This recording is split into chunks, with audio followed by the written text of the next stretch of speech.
नमस्कार। देखो देखो कौन आया, शेर आया शेर आया।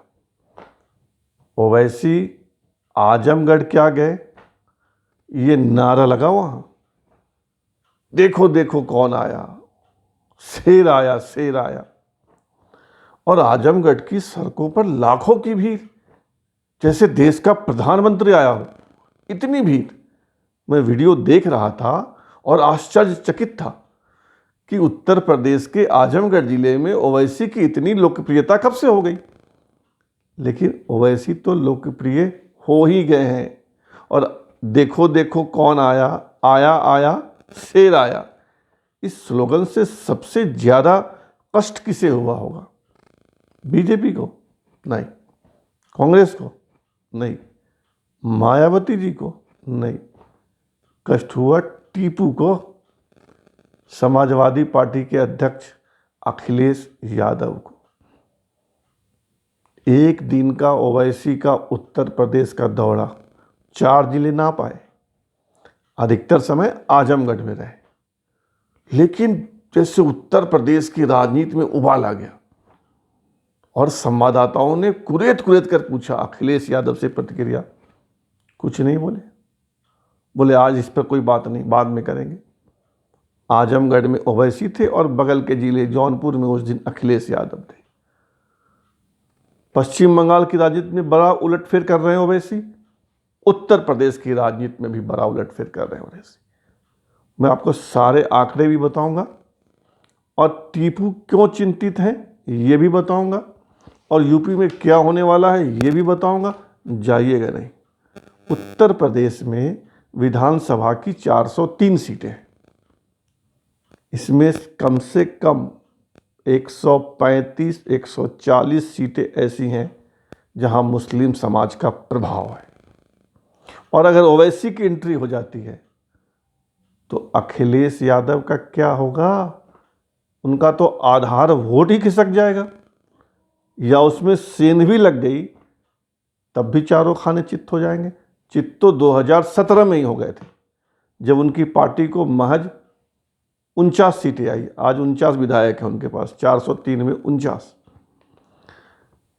और मायावती जी को भी बहुत कम सीटें आई, बीएसपी को 18। पहले 403 का आंकड़ा भी समझ लीजिए।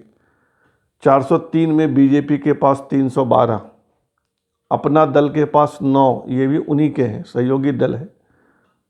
इस तरह हो गए 321। 403 में से 321 बीजेपी और सहयोगियों के पास, समाजवादी पार्टी के पास 49, बसपा के पास 18, कांग्रेस के पास 7, और इस 7 में भी अदिति सिंह खिसकी हुई है, राकेश प्रताप सिंह खिसक रहे हैं, बीजेपी की ओर जा रहे हैं।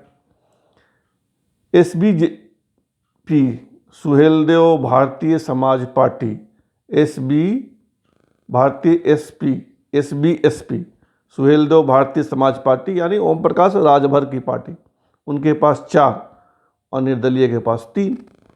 मतलब जो विपक्षी पार्टियां हैं, मजबूत जिसको कह सकते हैं, सपा और बसपा, उनकी हालत तो पहले से खराब है। और इसमें अगर ओवैसी की एंट्री हो जाती है तब इनकी क्या हालत होगी, सोचिएगा। और ओवैसी ने बड़ा गेम खेला, अकेले नहीं जा रहे मैदान में।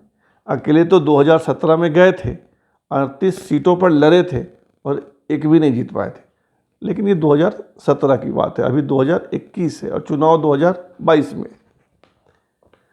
तो ओवैसी ने 8-9 दलों का मोर्चा बनाया है, जिसका नाम रखा गया है भागीदारी संकल्प मोर्चा। इसमें 9 दल हैं।